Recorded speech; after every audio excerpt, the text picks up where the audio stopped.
Assalamualaikum warahmatullahi wabarakatuh. Saya pernah membaca sebuah hadis, Ustadz, yang mengatakan bahwa setiap muslim itu pasti masuk surga selama dia tidak musyrik.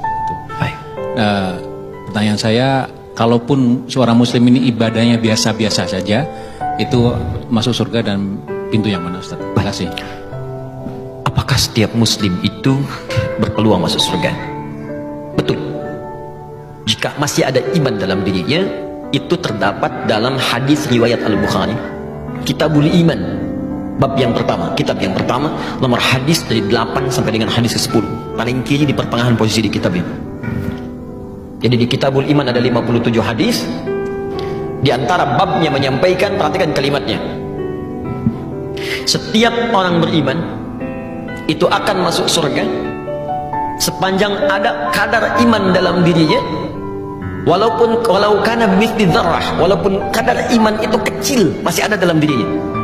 Bahkan hadis lain mengatakan kalau dia masih mampu mengucapkan la ilaha illallah di akhir hayati, di akhir hidupnya, dakhalal jannah, masuk surga. Nah, hadis terusannya saya katakan tadi sampai hadis nomor 10. Hadis terusannya, kalaupun dia bermaksiat selama hidupnya, maka kemudian maksiat dengan dosa itu akan ditimbang. Detailnya bisa dilihat di hadis Muslim nomor hadis 5611, riwayat sahabat Abu Hurairah radhiyallahu taala anhu. Jadi kurang lebih demikian. Muslim ini beriman,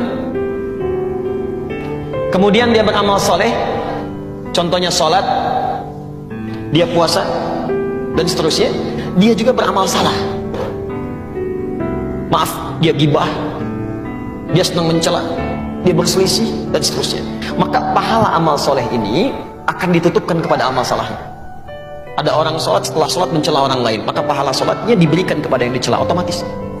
Kalau sedang dicela nggak usah marah, itu transfer pahala otomatis. Anda sedang digandakan pahalanya, nggak usah mengeluh. Anda diberikan pahala, kenapa Anda kemudian bersedih? Dan yang paling aneh, dikembalikan lagi pahalanya dengan balas mencela, gitu kan? Ya, dan nggak usah pasang status. Dicela orang pasang status, aku sedang dapat pahala, dia dapat dosa, nggak usah, balik tuh. Nah, yang jadi masalah kemudian ada orang yang pahalanya banyak tapi hancur oleh amal salahnya, habis. Fa in faniyat hasanatu, kalau habis kemudian bekal kebaikannya, tersisa keburukannya, maka ditimpakanlah keburukan orang itu kepada dia, fatuliha finnar, dilemparkan ke neraka. Maka disebut orang muflis, orang yang bangkrut, gak punya modal lagi untuk amal solehnya. Nah, orang ini akan nanti mampir dulu ke neraka untuk membersihkan kadar dosa titipan akhirnya. Setelah bersih semuanya di hadis Al-Bukhari, maka diambil dia dalam keadaan gosong, baru dimasukkan ke surga. Saat masuk surga, dia sudah tidak ingat lagi dengan siksa neraka, saking nikmatnya surga. Tapi jangan bercita-cita seperti itu. Yang penting ke surga, tidak ya.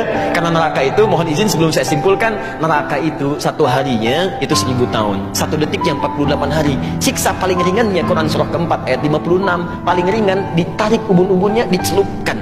Sekali celup hancur tubuhnya, diangkat sembuh lagi. Sekali celup satu detik yang 48 hari. Kalau mau coba silakan aja, ya.